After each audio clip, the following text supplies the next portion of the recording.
drop down just below the snow level. This canyon is south-facing. All of these fields, the sides of these hills, have no snow on them. And that's why earlier this evening, I was seeing all kinds of antelope, deer, and signs of moose and elk. So I'm hoping they're feeding down there right now, and hopefully, so will a Bigfoot.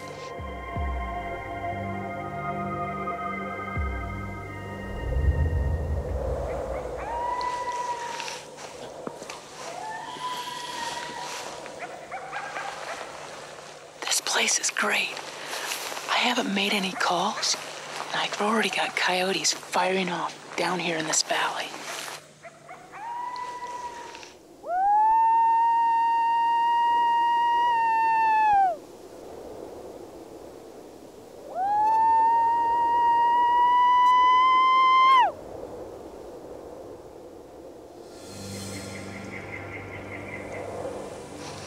I always wonder if there's campers out here. They're thinking, what the hell was that? That's what I'd be thinking.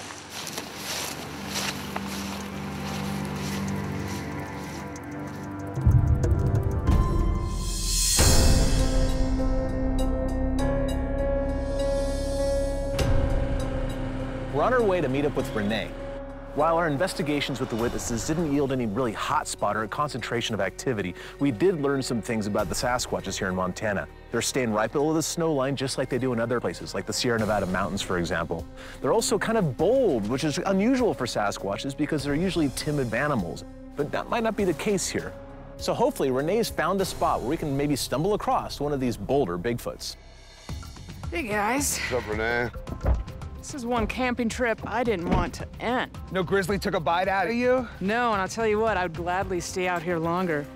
Over this hill right here, in that next canyon, that's where I was camping. At night, before I would go to start anything, I would have coyotes firing off in every valley, and there's definitely good cover. That's where we need to be tonight. So it sounds like you really found a spot, not us this time. It would be great to get further back in there. The difficulty for us is gaining access over that ridge down into that canyon. There's a lot of snow up there, but I think I have a plan. We're going dog sledding. We've contacted a local dog sledding company, and a couple of guys named Norm and Jason have offered to take us back into that valley. This is gonna be fun. This dog sledding thing's a lot of fun. I've never done it before, and I like dogs. I don't particularly like snow. But as long as the dogs get me through the snow, I'm not gonna mind so much. I'll tell you, this dog sledding is pretty sketchy at first. The dogs run real fast, that thing's kind of tippy, kind of bendy, but after a while you get the hang of it, and then it gets fun.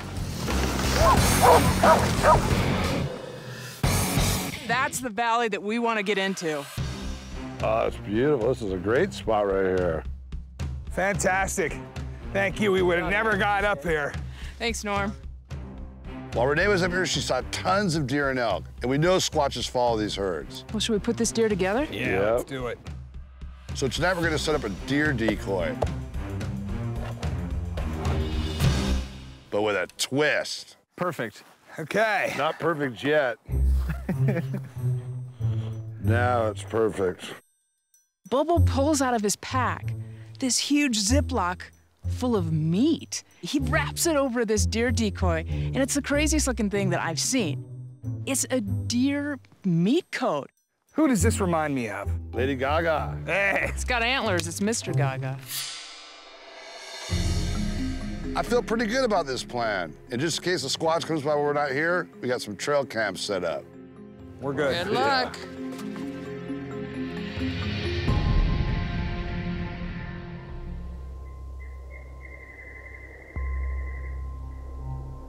Well, we're all geared up now, but unfortunately, Mr. Gaga still has his meat coat intact. It's only been a couple hours. There's a slight air current going downhill, so any predators with a good nose below us is probably gonna clue into this meat pretty quick. But to draw attention, especially from above us, I have some deer distress calls. Nice. Well, should we get to it then? Yep, good luck. While Bobo and Cliff stay near this well-dressed deer mannequin, Renee and I are gonna head down the ridgeline and toward a river where I know a lot of prey will congregate. We're hoping that by doing various howls and calls back and forth, any Sasquatches in the area will come in for the hunt.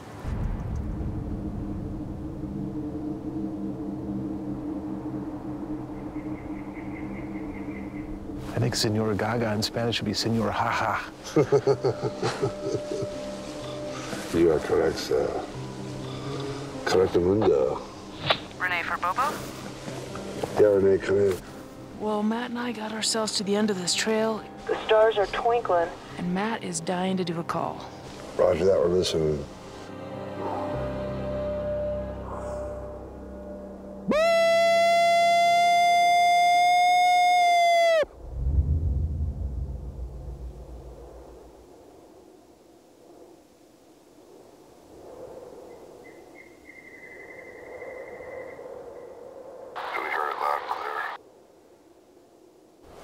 I'm gonna do distress.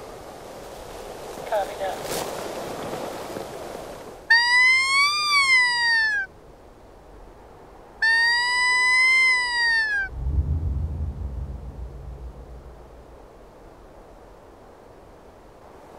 Should I get louder? Is that loud enough? I'd say do it as loud as you can.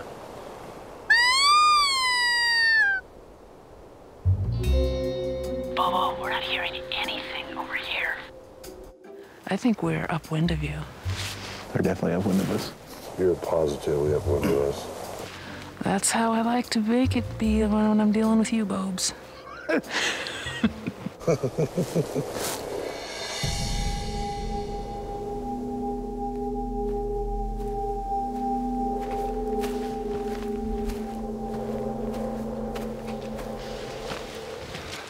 Do you hear that? It sounds like something's over there. I can hear something moving back there. Okay, let's move slowly. I'll keep looking up there. Okay. Oh, look at this. One big herd off in the distance and a smaller one closer by the road. Well, we may not have found Bigfoot, but at least we finally found the prey. We're seeing two herds. One closer and one further back in the distance. So we go down and approach this first herd to figure out what they are. Are they deer? Are they elk? Are they something else? Oh yeah, they're all looking straight at us. Okay, they're running. Is it elk? No, they're horses. They're horses. Well, then I could see through the therm, it's a bunch of horses. They kind of circle around and eventually run right back up to us. I hope these horses don't get real aggressive and start trying to bite us or something. Hey, Matt. Remember the woman in Georgia? Yeah. Who said that she thought Bigfoot would come and braid the mane of her horses? Has Bigfoot ever braided your hair? What's up, horses? I bet you don't have people coming and bothering you in the middle of the night, do you? Matt and I, we're enjoying this moment with these horses, but we need to identify what that second herd is. So I start running at them, and I can hear them. I can hear large animals, but I can't see anything. Wow. Wow. There's like 50 of them pushing through the water. Those are elk. We're supposed to be finding Bigfoot, not finding elk. Yeah, but the elk are where the Bigfoots are gonna be. Seeing this herd of elk is a great sign, and I'm hoping there's some Bigfoots on the perimeter monitoring their next meal. So, Renee, you wanna follow them? I think I'm done chasing elk. Wow, they're still running. That river is cold. Renee and I stayed out a couple hours longer, but we didn't get any action. Then we decided to head over toward Bobo and Cliff to see if anything had touched that deer. It's nice up here out of the wind, but it looks like Mr. Gaga didn't get any action. In general, tonight was depressingly quiet for us. But that's the problem with Montana. It's so huge, and it's just a crapshoot trying to find them.